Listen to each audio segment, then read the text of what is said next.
الحمد لله حمدا كثيرا طيبا مباركا فيه، والصلاة والسلام على رسول الله محمد وآله وصحبه أجمعين. أما بعد، فأعوذ بالله من الشيطان الرجيم. إنا نحن نزلنا الذكر وإنا له لحافظون. قرآن کریم د الله سبحانه وتعالى کلام دی او د دې انسانانو د لارښوونې لپاره الله سبحانه وتعالى قرآن کریم په جناب محمد صلی الله علیه وسلم باندې نازل کړی دی. د قرآن کریم خدمت علماء کرامو، قاري صاحبانو او د نړۍ ټولو مسلمانانو، متبرعینو، محسنینو، مالدار خلکو، مجاهدینو، نیکانو خلکو، تلاوت کوونکو د قرآن کریم په هره زمانه کې خدمت کړی دی. الله سبحانه وتعالی دې ټولو مسلمانانو ته د دې اجر ورکړي.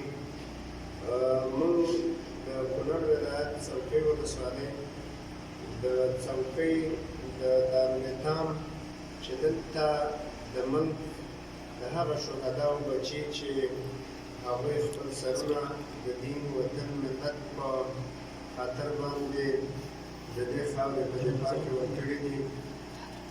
د دوی لاسونو ته چې کوم قرآن عظیم الشان رارسېدلی دی، د اریکوزي شرکت په نفقه او صدقه او خیرات باندې دغه قرآن کریم چاپ شوی دی.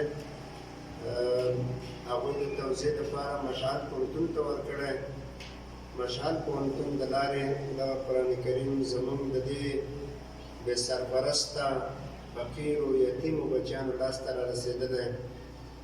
زه د دې دارالایتام په نمایندګۍ د اریکوزي شرکت نه او خصوصا د مشهد پوهنتون نه مننه کوم او د دوی شکریه ادا کوو چې موږ سره د قرآن کریم په دغه توزیع کې بې سارې مرسته کړې ده. الله تعالی دې دوی ته د دې قرآن کریم د هر سعی او محنت اجر او ثواب ورنصیب کړي.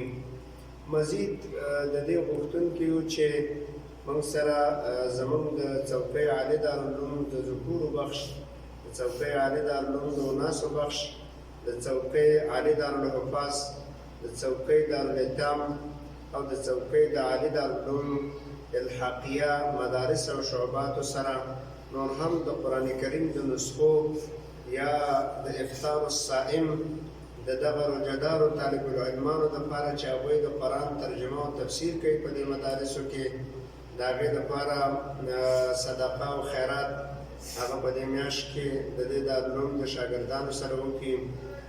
جانمازونه یا مصلاګانې یا نور هغه چې د دیني مراکزو مساجدو پورې دوی کومې مرستې کوي، باید په هغې کې زموږ دغه دارالعلوم او د هغې الحاقیه مدارس علمي کې الله تعالی دې ورته توفیق ورکړي. واخر دعوانا الحمد لله رب العالمین.